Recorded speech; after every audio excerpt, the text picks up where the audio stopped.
Good morning, good afternoon, good evening, everyone.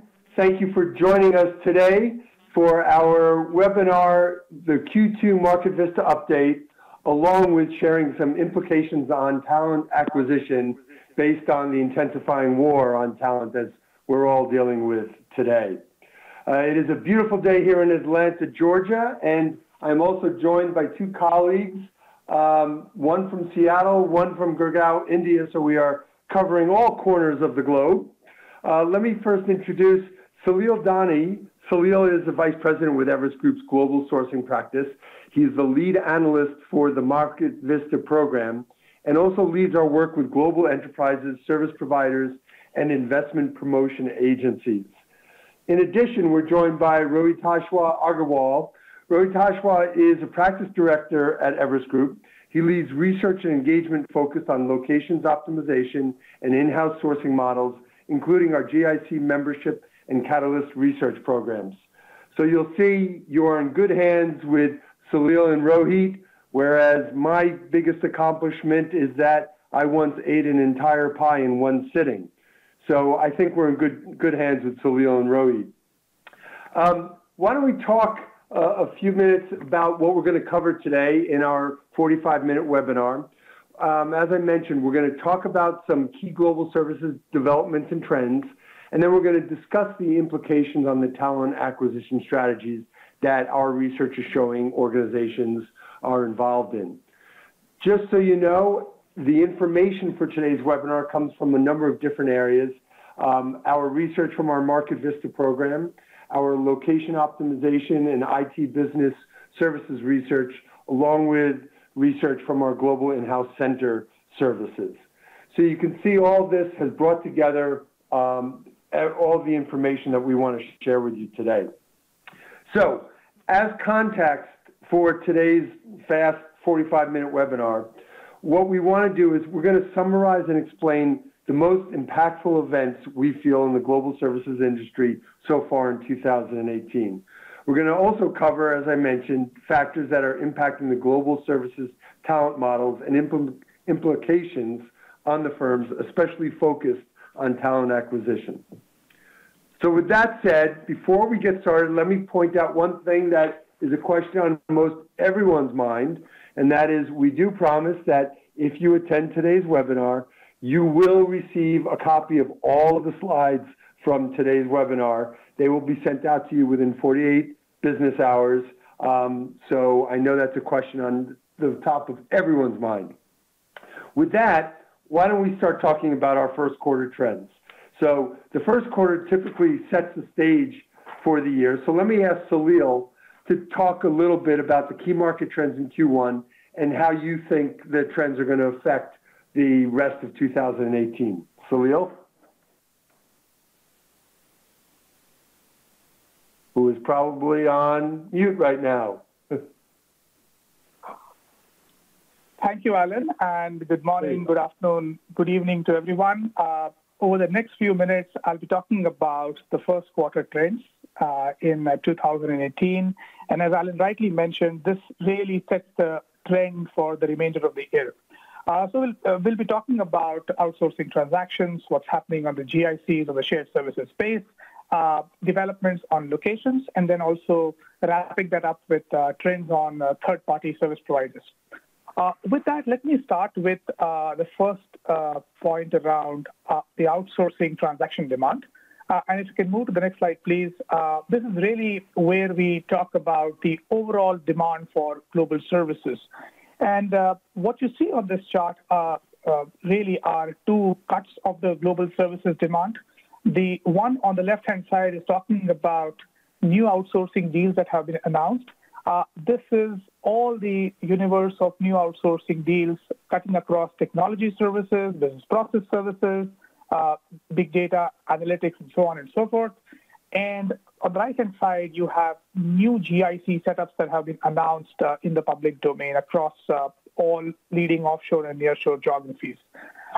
So across both the internal delivery models of the GIC and the external delivery model of the outsourced service providers, we see that the overall demand continues to remain steady.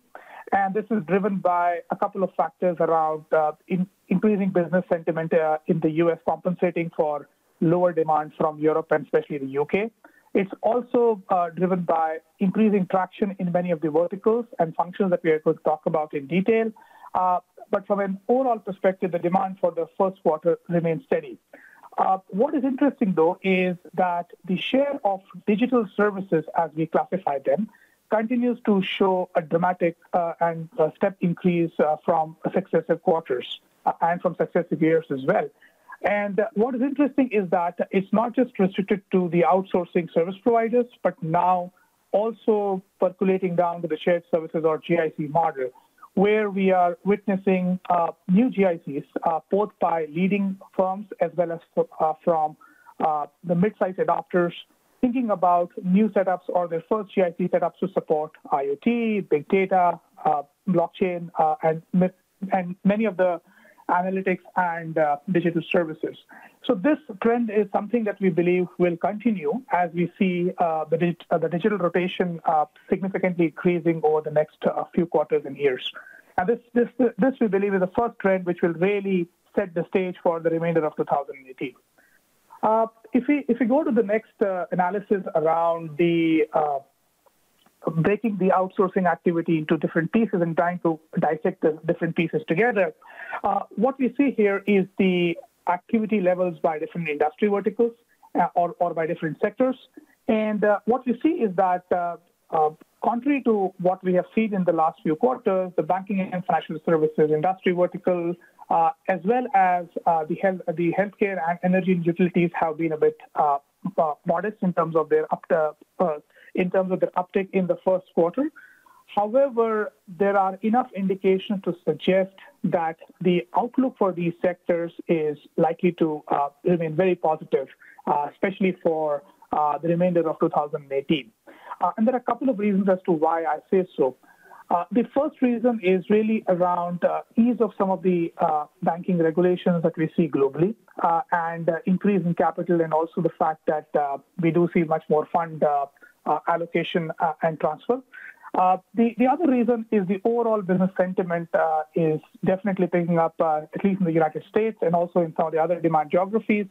UK continues to remain a weak spot, especially from a global services perspective.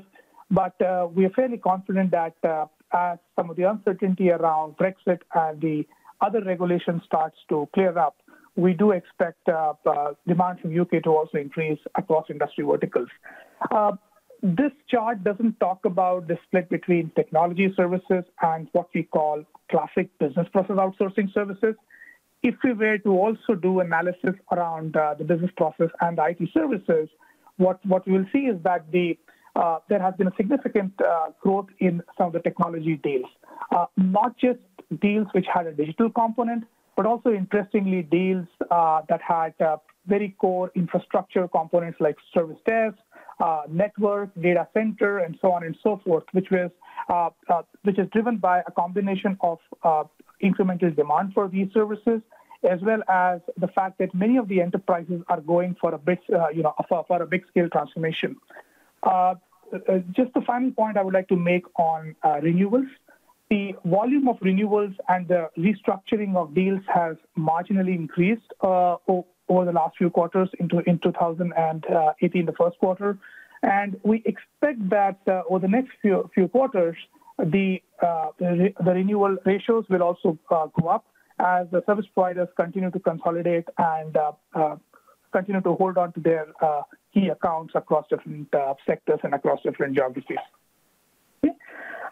If we look at the next analysis, and this is really talking about the location activity, what you see here is that the overall location activity across both GICs and service providers continue to remain high.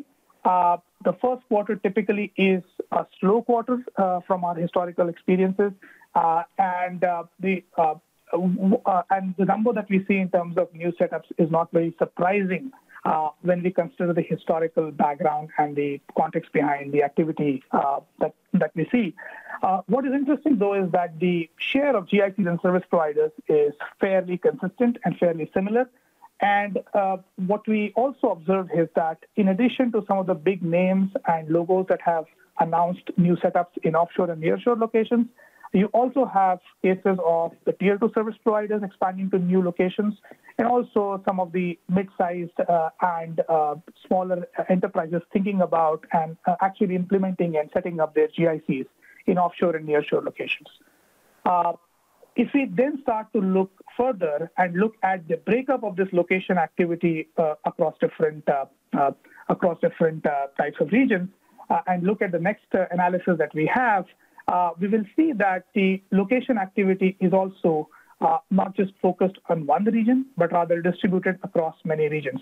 So if we can go to the next slide, and then talk about the share of different regions for offshore and nearshore delivery center setups, what we see is that there is a steady increase in share for Latin America in new center setups.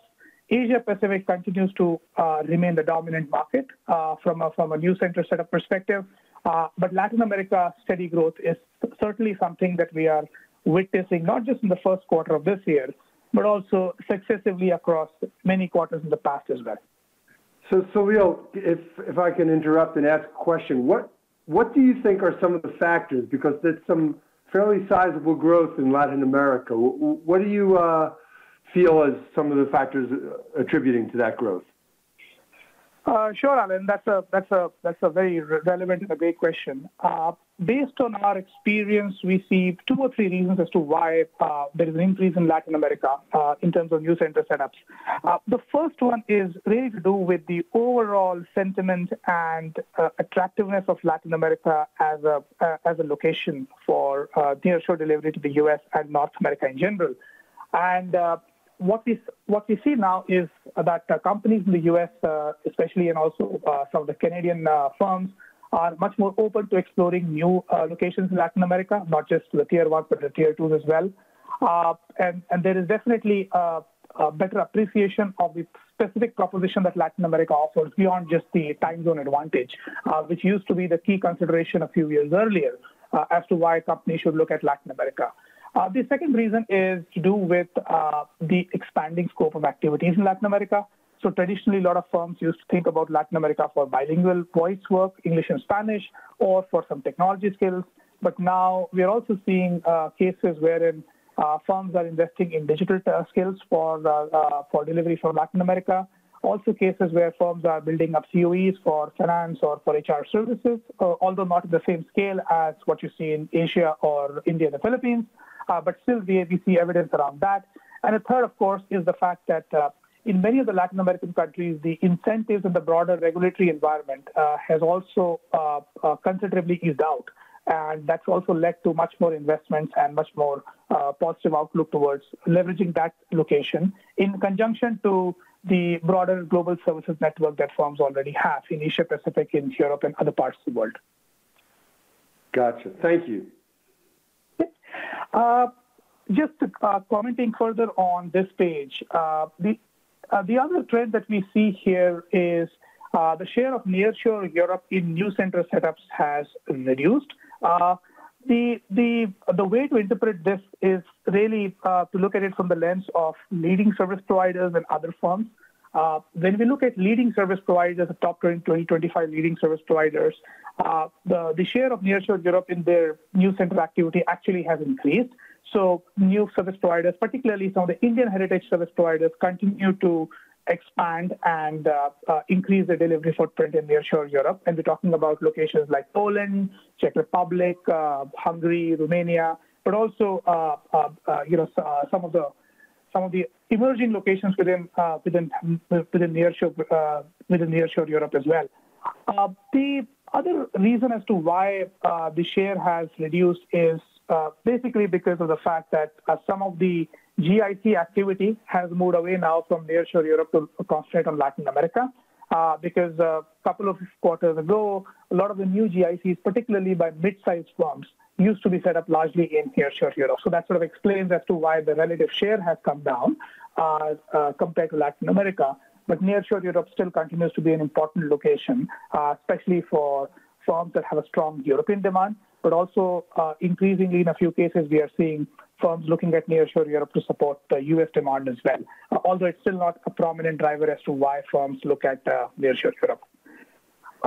If we can move to the next analysis that we have, and this is a trend that is picking up in the last few quarters, but now something which is important, and we thought we should sort of clarify that and give some context to it. We see that the share of engineering services or R&D in new center setups is growing, and while this may not be very surprising to the audience here, because you may have also experienced it yourself, what is interesting is that the share of tier 2 cities, and by tier 2 cities, we're talking about emerging locations and not the established locations, in supporting this kind of work is increasing. Interestingly, for service providers that have set up new centers in 2017 to the first quarter of 2018, more than half of their new centers were actually supporting really tier 2, engineering services work from tier 2 cities.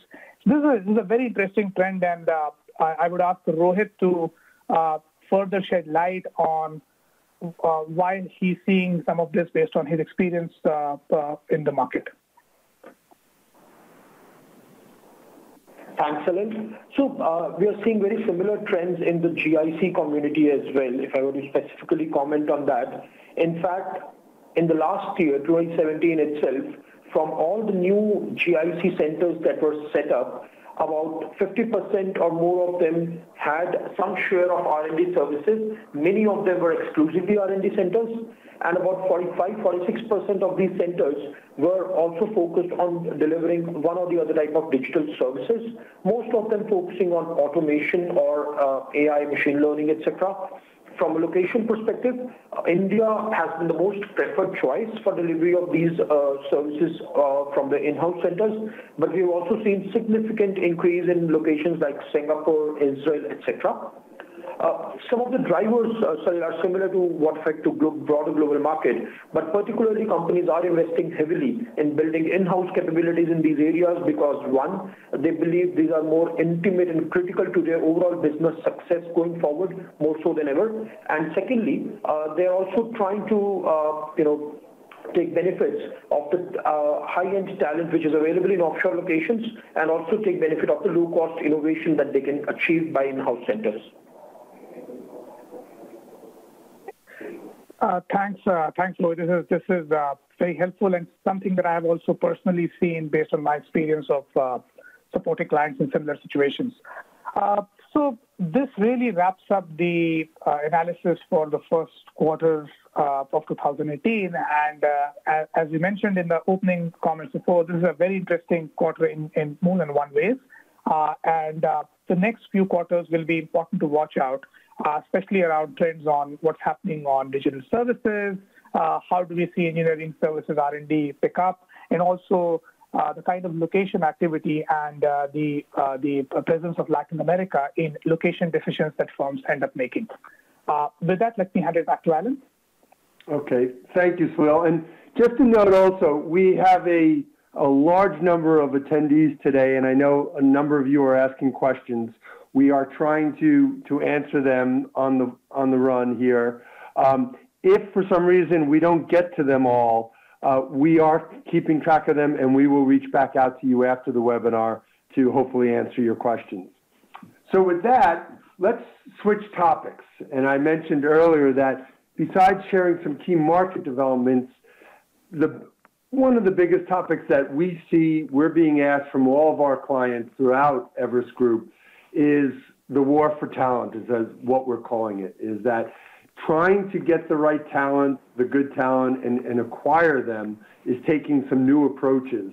So what we want to do now is really just talk about what are the factors that are impacting the new talent model, if you will, and then what are some of the key strategies that companies are employing to garner the right talent. So with that, I'm going to ask Rohit to give a kind of an overview and set the context for what we're seeing in terms of talent. Thanks, Alan. So let me start by talking about what are the key drivers that are impacting the talent models for global services firms. Just to be clear, these are common drivers that are impacting the talent needs and practices across global service providers, as well as the in-house centers called GICs or shared services centers. Let me talk about the 5 most prominent factors. The first and foremost is the changing nature of the skills needed for delivery of global services. This has been evolving for quite some time, but currently we are looking at the skills requirement where need for soft and cognitive skills is increasing at an accelerated pace. We'll dive deeper into the skills point in just a minute. The second point is not very surprising. This is around automation and how rapid adoption of automation is affecting the need for workforce that a company needs to perform rule-based or transactional jobs. Historically, these have comprised large chunks of the global services workforce, but the implications now are twofold. One, how much of these skills will companies need and they will need to hire going forward? Second, how will they redeploy the existing chunks of workforce for the processes that are likely to be automated? The third factor is around how, given the automation and focus on higher value services, a lot of value chains for different global services processes are getting restructured. There is more focus on judgment-intensive tasks, which need a different kind of skill set. Fourth point is really about the shift in focus from effort-based KPIs to outcome-based KPIs. And again, it is not specific only to outsourcing companies, but also to in-house centers. And this kind of change requires a fundamental shift in the mindset of the delivery staff. It includes all the junior staff and mid-level workforce. Lastly, the pace of technology adoption is also playing a key role, and because of increasing automation and changing delivery needs, the delivery managers and the senior leadership needs to be on top of things to manifest the right changes at the right time and to build an organizational culture that prepares them to success in future. With that, let me move on to the next page and really look at, as implication of these factors, what are the 3 key imperatives for global companies. The first one, which is also going to be our focus topic as we deep dive into it, is the need to recalibrate talent acquisition strategy to build a future-ready workforce. The second imperative is the need to develop a systematic approach for continuous upskilling and reskilling. Continuous is the most important word here. This is not a one-time exercise. Companies need to take this up, not just to solve for their skills needed in future, but also they need to work out their strategy on how to retain an extensive domain and company-specific knowledge that they have built over years, but it resides within the workforce that is currently working on transactional jobs. So how do they re-prepare that workforce for more relevant positions within the organization going forward is also very critical. The third point is about redesigning the employee value proposition. Companies need to understand that their employee value proposition needs to speak with the predominantly millennial workforce. At the same time, it cannot ignore their existing and senior workforce. So how do you balance the two is also very critical. Let me move on to the next page and we take a quick look at a recent analysis that we did. What we see here on the chart is a survey-based response from about 80 plus global sourcing organizations spread across India, Philippines, Poland. And we asked them the question on x-axis to rank the skills which they believe will become more critical for their organization in future.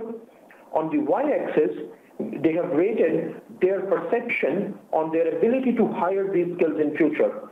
So the skills which are featuring on the top right-hand side of this chart are the ones which companies believe are most critical for future and are going to be very challenging to hire.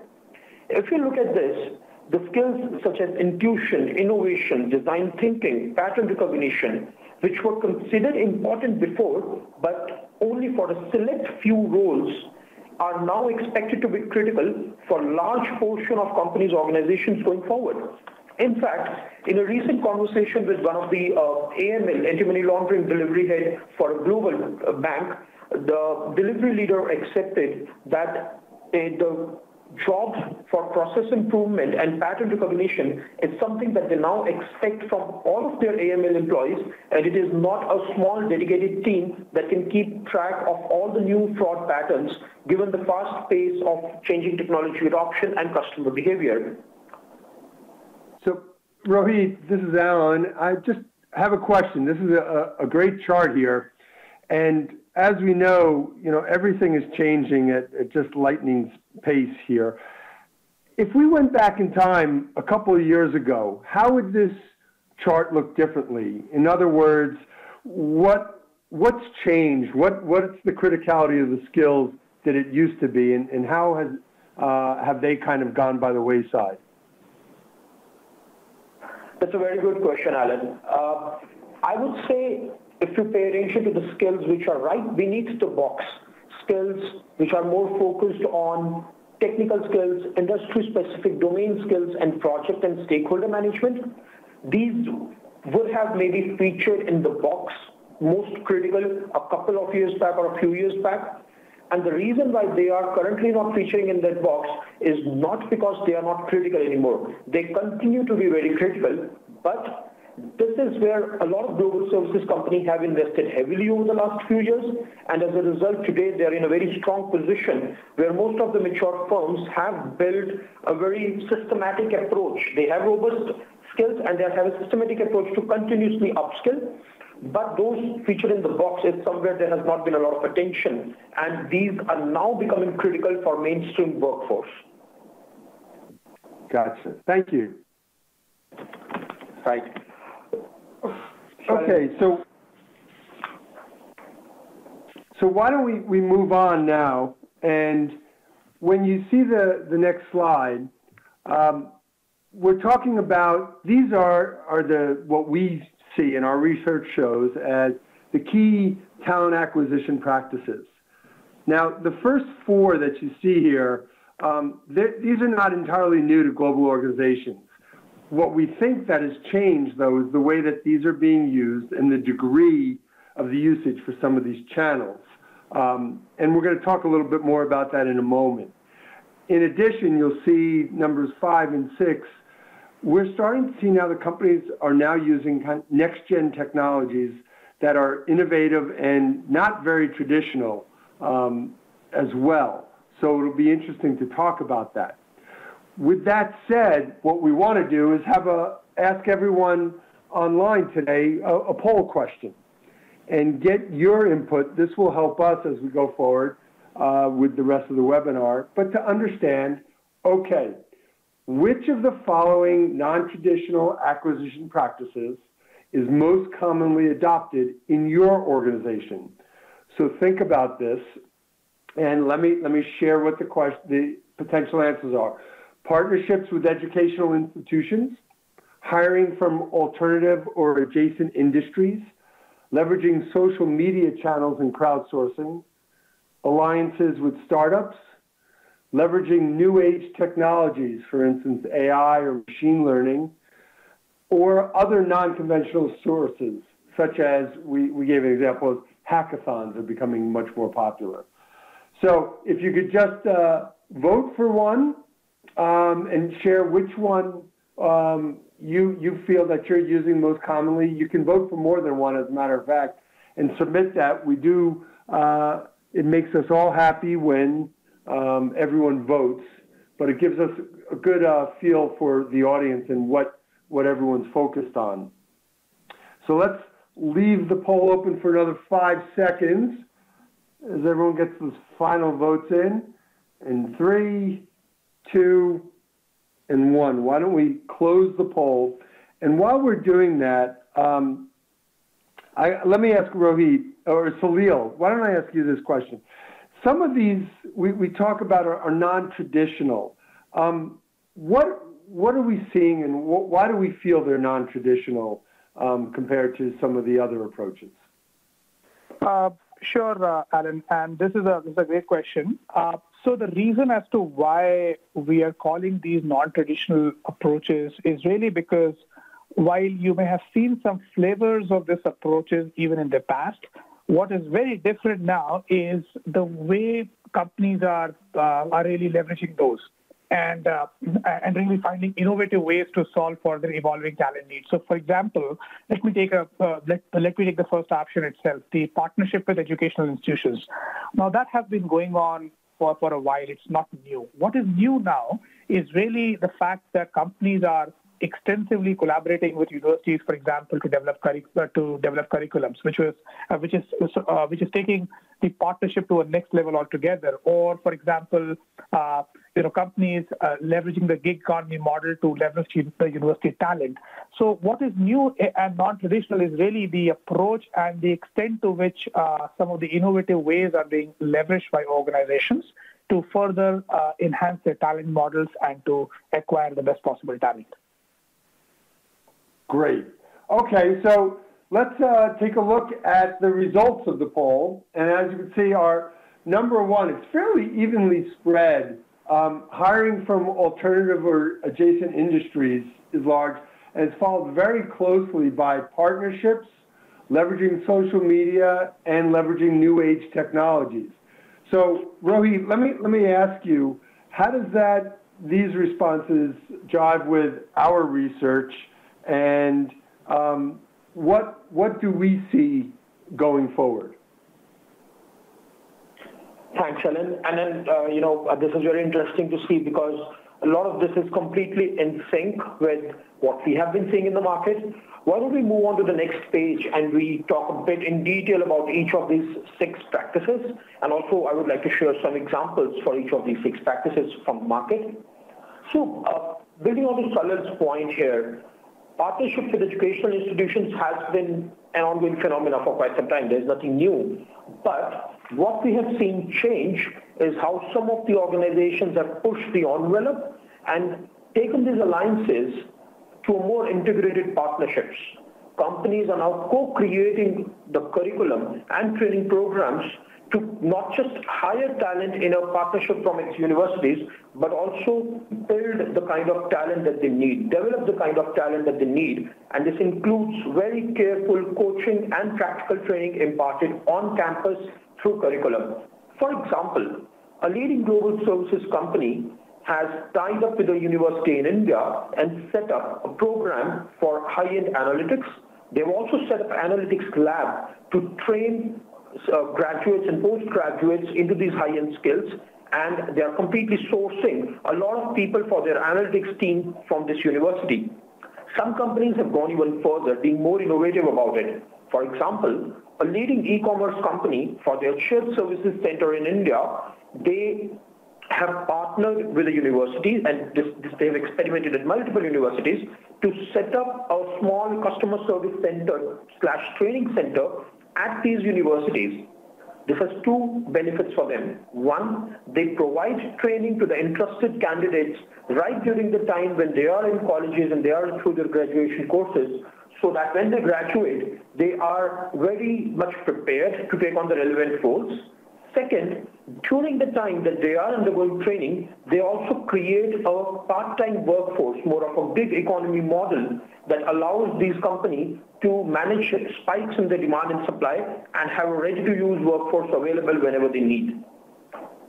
Talking about the second approach, which as per the poll is most prominent among this group, this is again something we are seeing becoming increasingly popular in the industry, is traditionally companies have focused on hiring within a particular industry because the domain skills have been of primary importance.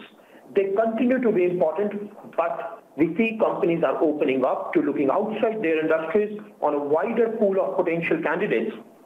The approach here is to focus on skills that need to be hired, for example, learnability, pattern recognition, versus skills that can be developed over time. Parts of these are domain skills and etc.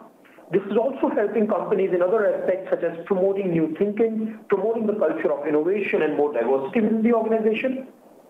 Another example here is a leading global services provider that builds their entire application development team for social by hiring from creative and media agencies.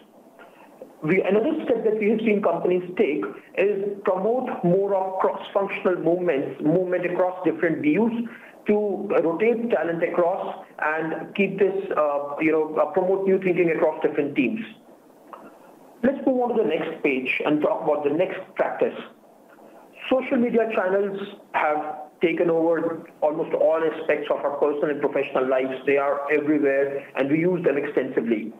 How are some of the companies creating a big difference in their hiring strategy is that the big challenge of finding the suitable candidates. We have not seen companies struggle with the availability of workforce in terms of numbers.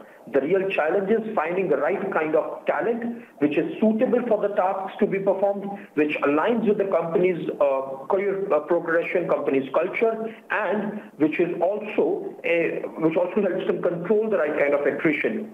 Social media has allowed companies to connect and redefine their approach to connect to the right kind of talent and control this. Further, they are also using this channel to access communities where they have ready-to-hire workforce available for different profiles. Another practice which has become very prominent now is alliance with startups.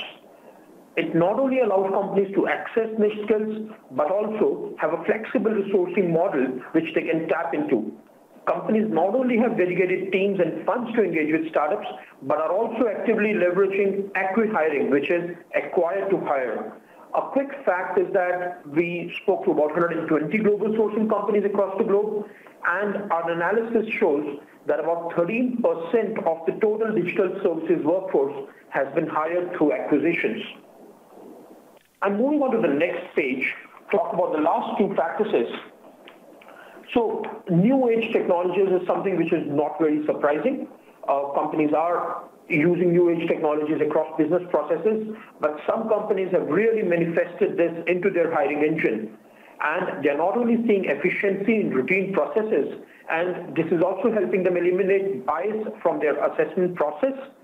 Just an example of a global telecom company which has implemented this across businesses and shared services to use an AI-based app which screens and evaluates candidates. They have achieved some outstanding results where the hiring time has reduced to half, and also the quality of candidates coming through the system has improved significantly. Then lastly, there are some other non-conventional sources, for example, hackathons and finathons which companies are now organizing. Companies are even creating gamification and simulation solutions. For example, the millennials would go onto their websites, engage in some game-based approach to see if they really like the profile, like the company, and accordingly apply. Also helps company get the right kind of candidates. We have even seen examples of shared services of a global bank use Spotify to advertise for some job openings and get the right kind of talent. So we have been talking about some of these practices, but of course they do not come without fair share of their challenges. So let's move on to the next page to talk about some of these challenges.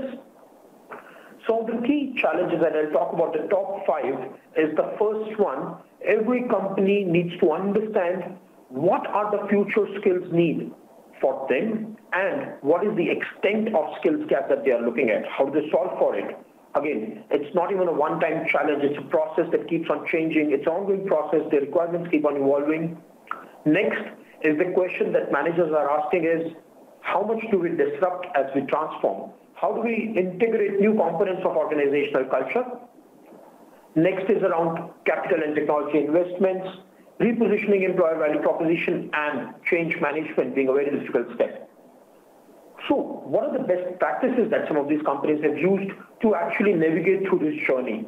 1, continuous focus on skill mapping and gap assessment, promoting the culture of innovation and openness to change. In fact, all the supporting functions of the leadership also needs to go through a significant change to adapt to the new culture. Use new age technologies, participate in industry events to connect with the right kind of workforce. And lastly, seeing is believing. This is a generation-old model, always tested, proven to be true, is that develop POCs, secure buy-in from business units, and then scale up implementation of any new strategy. It works, continues to work, and we expect this to continue to drive a lot of new initiatives because funding is always going to be a problem. With that, let me hand it over to Alan to open this forum up for questions. Great. Thank you, Rohit and Salil. Thanks, everyone. What we're going to do right now is have a quick Q&A session. We want to stick to our 45-minute promise for this webinar and give you all 15 minutes of time for the rest of the hour. There is a Q&A box in the lower right-hand corner of your screen. Feel free to type in any questions you may have. And once again, 2 reminders that you will all receive a copy of these slides, and we are capturing all these questions. So if we don't get to answer them, we will respond back to you afterwards. In addition, if you have any other questions, you could see all of our emails on the screen right now, or you can click contact us on our website, and we will be more than happy to answer any questions or help you with any follow-on information. So why don't I start real quickly? My first question is for Salil. Salil, with all the changes, which onshore locations are you seeing traction for, and also which functions? Sure, Alan. So we definitely see some traction in onshore locations, and specifically to call out the locations, those are the U.S. Locations, specifically focusing on Tier 2, Tier 3s. As companies think about more automation initiatives, there are definitely push towards leveraging more onshore locations, not just for technology services, but for other functions as well. Contact center is definitely an area where we are seeing attraction. And then, given some of the regulatory, events in the U.S. Last year and this year as well, many of the providers, especially Indian heritage service providers, have also been building their onshore presence, especially for IT skills. So, a lot of focus in the U.S. market from a delivery locations perspective, focused on contact center and IT services. Great, thank you. Okay, my next question comes from Peter, and this question, this is a classic one, and Rohit, I'm going to ask you. Thinking about talent, what do you feel is more critical to create a future-ready workforce? Something that everyone's thinking about now. Is it new ways of talent acquisition, as you talked about, or is it more focused on upskilling and reskilling your current team? That's a great question, Alan, and I think the answer is it's a mix of both, but to identify where do you really need to acquire versus where can you reskill, upskill, and to peel that down a bit is that skills which a company believes are going to be important for them, they need to drill down one level deeper and identify which of these require more of the domain skills, company understanding that they already have, and hence it's more meaningful to reskill, upskill existing staff. And where they cannot, or it's kind of from an ROI perspective not feasible or not desirable to upskill, reskill existing workforce, that is where they look outside at more of the acquisition. So it's a mix of both. Excellent. Well, everyone, I want to thank you for joining us today. I hope this was valuable for everyone. Please feel free to fill out any questions that you may have and send it to us, and we will get back to you, and look for our next webinar. Have a great day and a wonderful week. Thanks, everyone.